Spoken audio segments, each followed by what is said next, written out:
प्यारे बच्चों, गणित कक्षा 10 की ऑनलाइन क्लास में आपका स्वागत है। मैं भगवान शाह शर्मा, वरिष्ठ अध्यापक, राजकीय उच्च माध्यमिक विद्यालय आभावास, लिए चलता हूँ आपको प्रायिकता की दूसरे दिन की कक्षा में। प्यारे बच्चों, जो डरता है उसे गणित डराती है, जो डरता है उसे गणित डराती है। लेकिन आप जैसे बहादुर बच्चों के आगे तो शेरनी भी बकरी बन जाती है। प्यारे बच्चों, डरने की कोई आवश्यकता नहीं है। लीजिए, हम गणित को बहुत ही रोचक तरीके से सीखेंगे। कल हमने पासे से संबंधित प्रश्न हल किए थे, उसमें एक पासे के उछाल के प्रश्न थे। आज हम एक से अधिक पासों के उछाल के प्रश्नों को हल करेंगे। प्यारे बच्चों, प्रश्न आपके सामने है। एक पासे को दो बार, या तो एक पासे को दो बार उछालें, अथवा ऐसे आ जाए कि दो पासों को एक साथ एक बार उछाला जाता है। तो इसमें आपको कंफ्यूज होने की आवश्यकता नहीं है। चाहे ये कहे कि एक पासे को दो बार उछालें, चाहे ये कहे कि दो पासों को एक साथ एक बार उछालें, एक ही बात है। इसकी क्या प्रायिकता है कि संख्याओं का योग 9 है। दूसरा प्रश्न है, संख्याओं का योग 13 है। प्यारे बच्चों, अनेक प्रकार के प्रश्न हो सकते हैं। संख्याओं का योग यहाँ 9 दिया है, उसकी जगह यहाँ 7 भी हो सकता है, 6 भी हो सकता है, 5 भी हो सकता है। यहाँ 13 है, वहां 12 भी हो सकता है, 11 भी हो सकता है। आपको कोई डरने की आवश्यकता नहीं है। प्यारे बच्चों, जब एक पासा दो बार फेंकेंगे तो पहले 6 परिणाम आ सकते हैं, और दोबारा फेंकेंगे तो फिर 6 परिणाम आ सकते हैं। हम जब दोनों पासों को एक साथ फेंकेंगे तो भी पहले पासे के ये परिणाम आ सकते हैं, क्योंकि एक पासे पर 6 लिखे हुए होते हैं, और दूसरे पासे के ये परिणाम आ सकते हैं। लेकिन उन दोनों को हम योग रूप में देखना चाहते हैं, तो जैसे मान लीजिए पहले पासे का 1 आ गया और दूसरे पासे का भी 1 आ गया, तो दोनों पासों का युग्म क्या बन गया? परिणाम का 1 प्यारे बच्चों, जैसे पहले पासे का तो 1 ही आया, दूसरे पासे में से 2 आ गया, तो आपका जो परिणाम युग्म बना है वो क्या बन गया? 1 2। ऐसे ही इस 1 के साथ 3 भी आ सकता है, इस 1 के साथ इस पासे का 4 भी आ सकता है, इस 1 के साथ इस पासे का 5 भी आ सकता है, इस 1 के साथ इस पासे का 6 भी आ सकता है। पहले बच्चों, यदि हमने इस एक पासे का 2 लिया और दूसरे पासे का परिणाम उसके साथ 1 आया, तो युग्म क्या बनेगा आपके पास? 2 1, और जोड़ बन गया 3। इस प्रकार युग्म इसका 2 आए तो क्या बनेगा? 2 2 का युग्म बनेगा। ऐसे करके आप इसमें समझ रहे हैं कि 6 गुणा 6 बराबर कितने युग्म बन गए? 36। अर्थात जब 2 पासे फेंकोगे तो कुल संभव परिणाम कितने हो सकते हैं? 36। प्यारे बच्चों, कुल संभव परिणाम हो सकते हैं 36। ऐसी स्थिति में कुल संभावित परिणाम, कुल संभावित परिणाम, कुल संभावित परिणाम 6 गुणा 6 बराबर कितने होंगे प्यारे बच्चों? 36। शाबाश। अब ध्यान दो, हमें क्या करना है? जब संख्याओं का योग 9 हो, उस घटना की प्रायिकता निकालनी है। प्यारे बच्चों, हम जिस घटना की प्रायिकता निकालना चाहते हैं उसके अनुकूल परिणाम देखो कि जिनका योग 9 मिले। तो देखो आप, 9 कहां मिल रहा है? 6 और 3 कितने हुए? 9। एक परिणाम तो ये आ रहा है, और 5 और 4 9, एक परिणाम ये आ रहा है, और 4 और 5 9, एक परिणाम ये आ रहा है, और 3 और 6 9। यानी इन 36 में से 9 का योग बनने वाले परिणाम कितने आ रहे हैं? 1 2 3 4। तो प्यारे बच्चों, अनुकूल परिणाम, अनुकूल परिणाम किसके अनुकूल परिणाम? दोनों पासों के अंकों का योग 9 हो, दोनों पासों के अंकों का योग 9 हो, उसके अनुकूल परिणाम हमारे पास में ये आए 6 3 5 4 4 5 और 3 6। यानी इस प्रकार हमारे कुल परिणाम कितने हुए प्यारे बच्चों? 4, अनुकूल परिणाम कितने हुए? 4। इसलिए यदि हम इस घटना को अंकों का योग या संख्याओं का योग, संख्याएं दी हुई तो संख्याएं ले लेते हैं, संख्याओं का योग, संख्याओं का योग 9 है। इस घटना को यदि हम ई कहें, यदि ई कहें तो प्यारे बच्चों पी यानी प्रायिकता, ई घटना की प्रायिकता क्या होगी? घटना के अनुकूल परिणाम बटा घटना के कुल परिणाम। शाबाश। तो घटना के अनुकूल परिणाम कितने हैं प्यारे बच्चों? 4। और घटना के कुल परिणाम कितने हैं प्यारे बच्चों? 36। तो इसे हम सरल करेंगे तो 4 एकम 4 और 4 नाम 36। इस प्रकार इस घटना के की प्रायिकता कितनी हो गई? 1/9। 1/9 इसका उत्तर हो गया। प्यारे बच्चों, दूसरा प्रश्न है संख्याओं का योग 13 हो। ये पहला था। दूसरा ने संख्याओं का योग 13, संख्याओं का योग 13 है। इसे यदि f कहें, क्या कहें प्यारे बच्चों? f कहें तो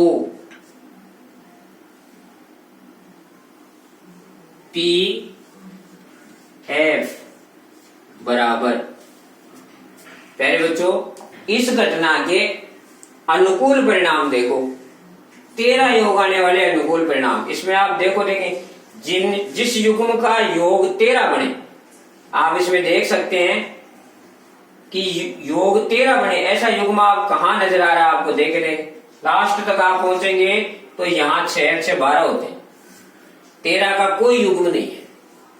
आप देख रहे हैं कि 36 में से कोई सा भी दो पासों का युग्म ऐसा नहीं मिल रहा है, अंकों का युग्म जिसका जोड़ 13 हो। इसका मतलब अनुकूल परिणाम क्या हो गए? 0 हो गए प्यारे बच्चों। इसलिए ऊपर सूत्र में आता है अनुकूल परिणाम, वहां तो आएगा 0, और नीचे आता है कुल संभव परिणाम। तो कुल संभव परिणाम कितने हैं प्यारे बच्चों? 36। इसलिए 0 बटा क्या हो गया प्यारे बच्चों? 36। तो ये इसकी प्रायिकता हो गई, किसकी? योग 13 आने की प्रायिकता हो गई 0 बटा 36। ये आपका उत्तर हो गया प्यारे बच्चों। इस प्रकार इस प्रश्न से जुड़े हुए इसी प्रश्न में एग्जामिनर आपको बदल के कितने भी प्रश्न पूछ सकता है। ये मान लीजिए आपसे कहे कि संख्याओं का योग 7 हो, तो आप संख्याओं का योग 7 होने का देखेंगे। तो आप देखो यहां नजर करें तो देखो ये 6 1 7 हो गए कि नहीं, और ये देखो 5 2 7 हो गए कि नहीं, ये देखो 4 3 7 हो गए, ये देखो 4 3 7 हो गए, ये देखो 2 5 7 हो गए, ये देखो 1 6 7 हो गए। तो ऐसी स्थिति में अनुकूल परिणाम कितने हैं? 1 2 3 4 5 6 अनुकूल परिणाम हो गए। यदि यहाँ 7 होता तो बताओ आपकी प्रायिकता क्या होती? ऊपर तो लिखते आप 6, क्योंकि 6 परिणाम अनुकूल है, 1 2 3 4 5 6, ऊपर तो लिखते 6 और नीचे वही 36, 6 बटा 36। प्यारे बच्चों यदि यहाँ ये होता कि संख्याओं का योग 11 है, 11 है तो आप 11 वाले देख लो, 11 कहाँ बन रहे हैं? देखो एक तो ये है और एक ये है, ये दो ही परिणाम है 11 वाले। तो इसकी प्रायिकता क्या हो जाती है? यहाँ 11 होता तो अंकों का योग 11 होने की क्या प्रायिकता होगी? ऊपर अनुकूल परिणाम की जगह तो आएगा 2 और नीचे क्या आएगा? 36, 2 बटा 36। फिर उसको सरल कर दीजिए तो 1 बटा 18। अब मैं समझता हूं कि शायद इससे संबंधित कैसा भी प्रश्न पूछे आप उसको जवाब दे सकते हैं। आपको ये तालिका बनाना आना चाहिए, जिसे आपको मैंने सिखाने की कोशिश की है, आप सीख गए होंगे। आप चाहे कैसा भी प्रश्न पूछे, वो आपसे पूछे कि जब दो पासों को एक साथ फेंका जाए तो संख्याओं का योग 3 आने की प्रायिकता बताइए। तो देखो 3 आने की प्रायिकता कहाँ है? यहाँ देखो ये 3 बन गए, ये 3 बन गए, तो अनुकूल परिणाम कितने हुए? 2। एक तो ये स्थिति और एक ये स्थिति, 2 हो गए। इसलिए ऊपर तो लिख देंगे आप 2 और नीचे लिख देंगे 36। इस प्रकार आप किसी भी प्रश्न का जवाब आराम से दे सकते हैं। बहुत बढ़िया, धन्यवाद। अब इसके बाद आप इसको एक बार उतार लीजिए और फिर हम आगे का प्रश्न लेते हैं।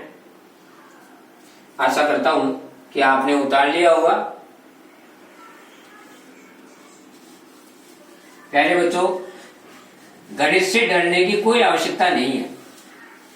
गणित बहुत ही सरल सब्जेक्ट है। आप सुनी सुनाई बातों के आधार पर अपने मन में ये भ्रांति बना लेते हैं कि गणित तो बहुत हार्ड सब्जेक्ट है, क्लिष्ट है, हमें समझ में नहीं आएगा। देखिए, आपने जब समझने का मानस बनाया तो देखो कितने आसानी से और आपने कितने प्रश्नों को हल कर दिया।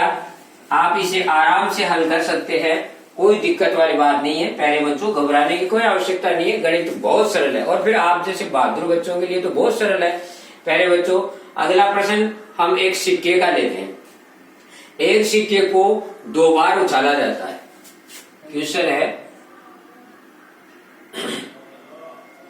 एक सिक्के को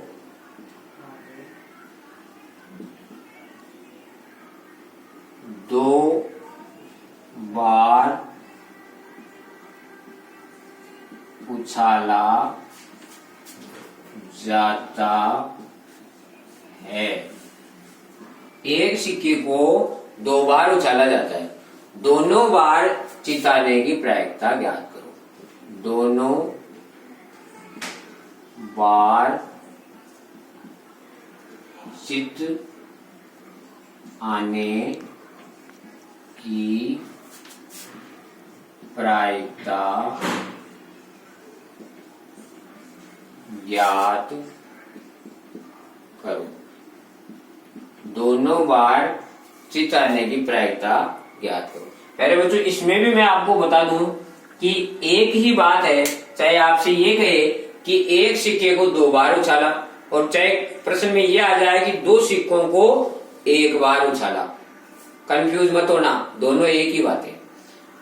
अब हमें प्रश्न में लिखा कि एक सिक्के को 2 बार उछाला जाता है, तो हम पहले इस प्रयोग के कुल संभावित परिणामों पर विचार करें। पहले वो जो सिक्का होता है उसमें एक साइड को हम चित्त कहते हैं। सिक्के के प्रश्नों में हम एक साइड का जो होता है उसे हम क्या कहते हैं? चित्त कहते हैं, और दूसरे साइड को पट कहते हैं। सिक्के के जो प्रश्न होते हैं उसमें हम 2 तरह के परिणाम देखते हैं।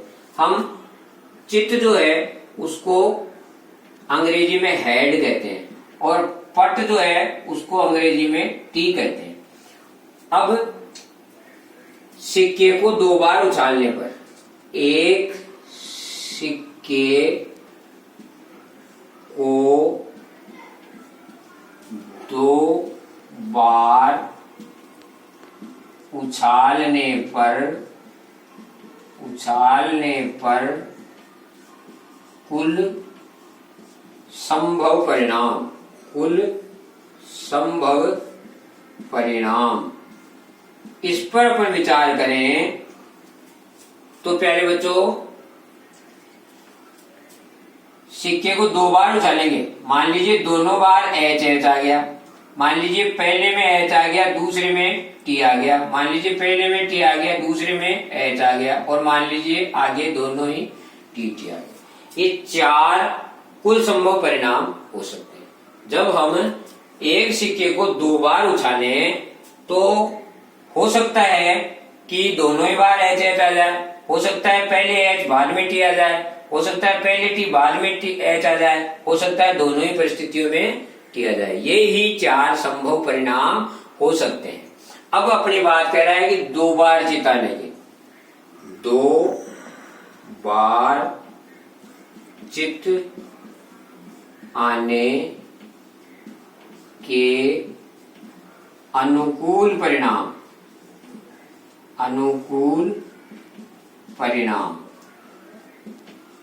बराबर दो बार चित। अब आप इनमें देखो दो बार चित कहाँ आया हुआ है, दो बार चित इनमें आप देखेंगे तो ये एक जगह दो बार चित आया हुआ है, इस एक जगह ही दो बार चित आया है, अर्थात ये परिणाम है जिसमें दो बार चित आया है।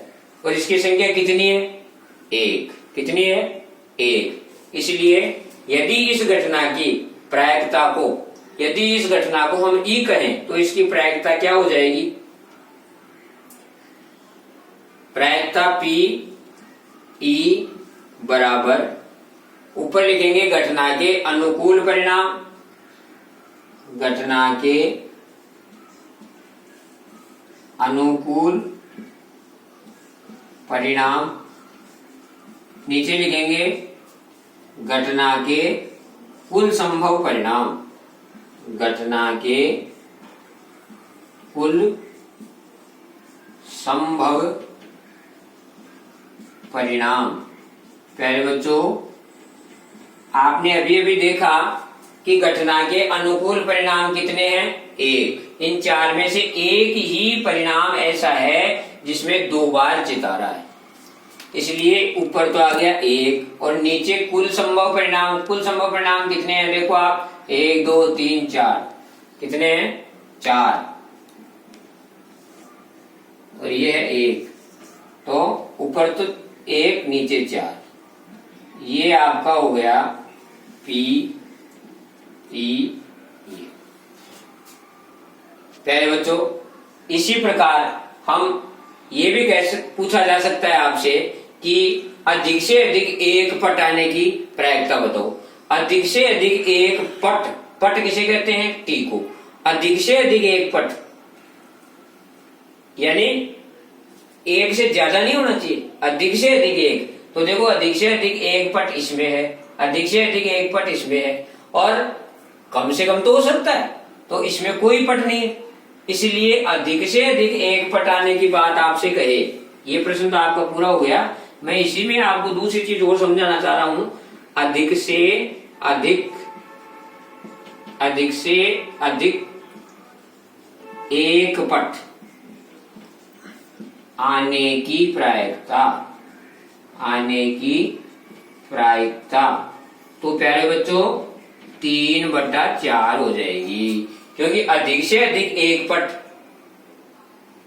एक तो ये रहा, एक ये रहा, और इसमें है 0, इसलिए ये 3 अनुकूल परिणाम है बटा 4। इसी प्रकार आप इन प्रश्नों के जवाब दे सकते हैं। आगे की कक्षा में हम और प्रायिकता से संबंधित कुछ प्रश्नों को हल करेंगे। तब तक के लिए आपको धन्यवाद।